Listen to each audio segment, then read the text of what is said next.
city and suburb, multi-centered and scattered.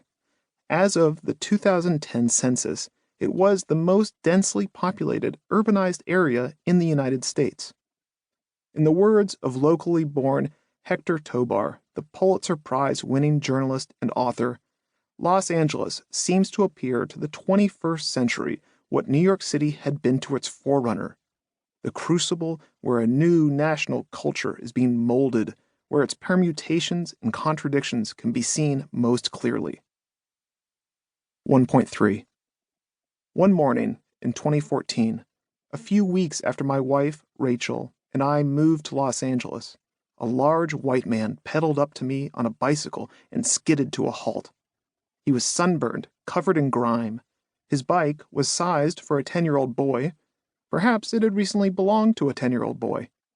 The man said in a low voice, "If I made a movie called Revenge City, would you go watch it?" "I'm sorry?" "If I made a movie, Revenge City, would you watch it?" I didn't know what to say. Based on the title, probably. "That's what I thought," he said smugly and pedaled away.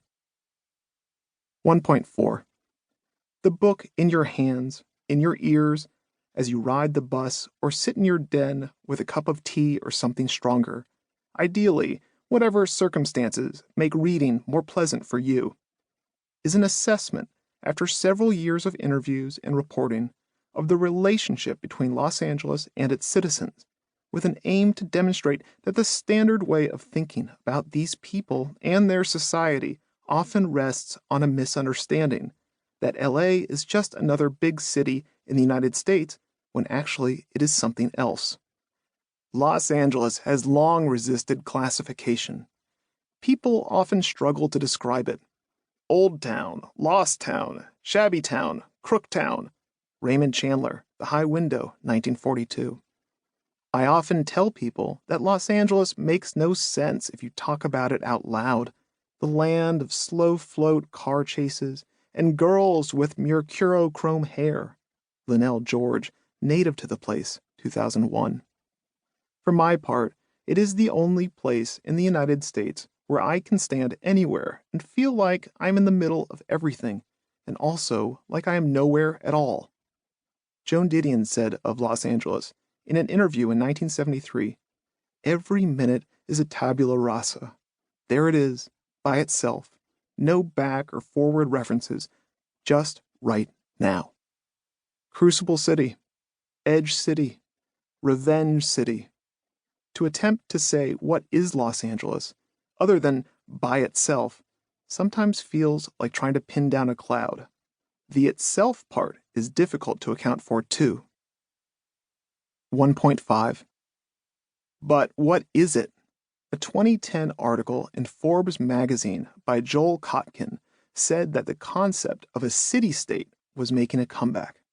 Athens, Carthage, or Venice may have constituted the great city-states of the past, but the 21st century is likely to create its own batch of luxuriant successors.